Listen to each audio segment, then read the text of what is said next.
කොහොමද ඔයාලට? ඔන්න අපි අද මොස්බර්ග් එකට ආවා. ඉතින් අපි ගිය සතියේ මැක්ඩොනල්ඩ් ගිහිල්ලා ඇවරේජ් රේන්ජ් එකේ බර්ගර් රස බැලුවනේ.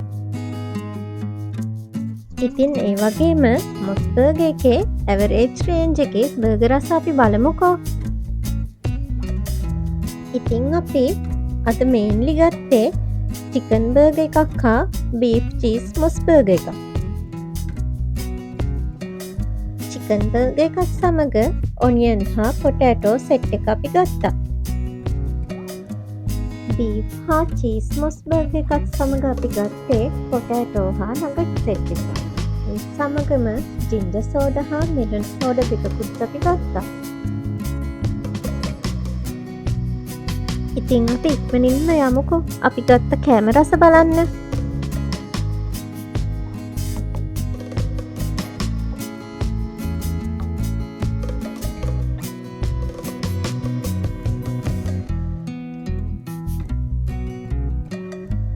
ඉතින් ඔයාලට පේනවනේ අපි ගත්ත කෑම.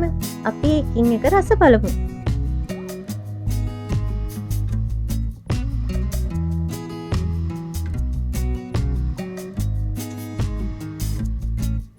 ඉතින් අපි මුලින්ම චිකන් බර්ගර් එකේ රස බලමු. මේ බලන්නකො තියෙන ලස්සන.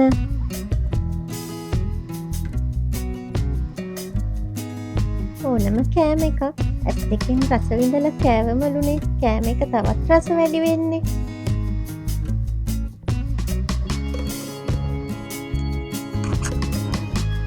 ඉතින් බර්ගර් එක අතට ගත්තම බන් එක ගොඩක් සොෆ්ට් එකට දැනුණා. බලන්නකො ඉතින් සෝස් හා සලාද කොළ සමග ක්‍රිස්පි චිකන් එකක් තමයි තියෙන්නේ.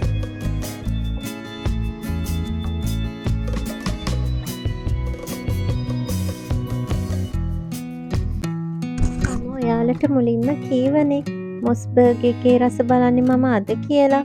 ඉතින් මට ලොකු වෙනසක් මේ බර්ගර් එකේ දැනෙනවා. ෆ්‍රෙෂ් ගතිය හොඳටම දැනෙනවා.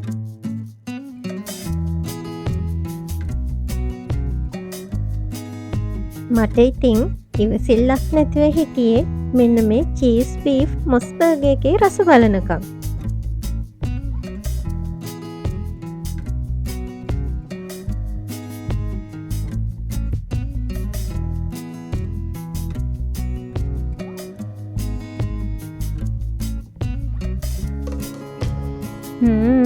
මේක නම් රස පාටයි.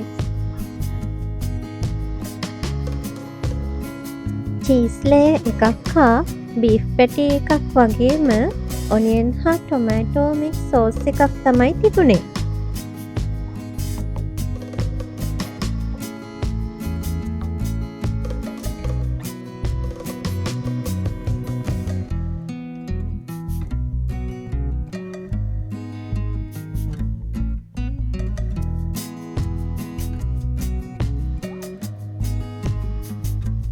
මේ බර්ගර් එකේ රස නම් කියලම වැඩක් නෑ. ඔයාලත් අනිවාර්යෙන්ම ගිහිල්ලා බලන්න.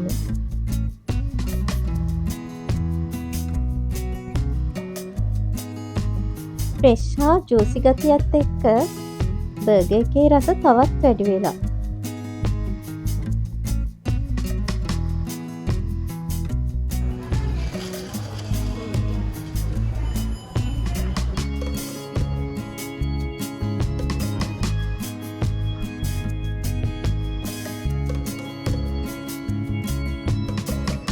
ඉතින් මේ තියෙන්නේ පොටෑටෝ හා ඔනියන් හා පොටෑටෝ මික්ස් එක හා නගට් සෙට් එක.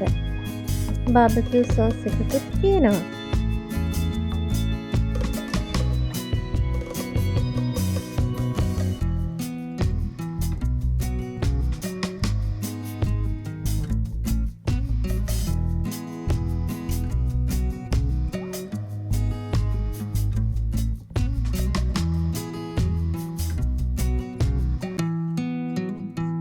අපි ඉතින් එකින් එක රස බලමුකෝ.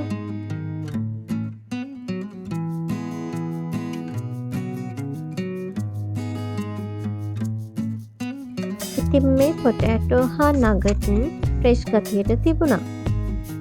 හැබැයි මට නම් ලොකු රසක් ඒ වගේ දැනුනේ නැහැ.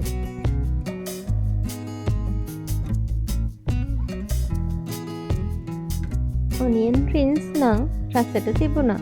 හැබැයි දෙකයි තිබුණේ. ඒ දෙකම ඉතින් මම කෑවා.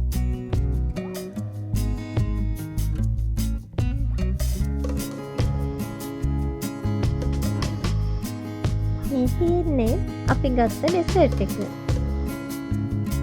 ඒකේ නම strawberry condensed milk යෝගර්ට්.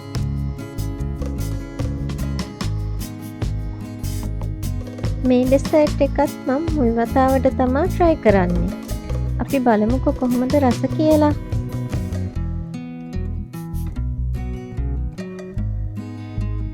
Frozen strawberry layer එකක් හා කන්ඩෙන්ස් මිල්ක් ලේයර් එකක් තමයි මේ තියෙන්නේ.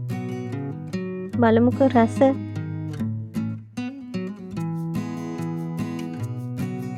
ලොකු පැණි රසක් තිබුණේ නැති වුණාට වෙනස්ම රසක් තිබුණා. ඉතින් යාළුවනේ මං අදට නවතිනවා.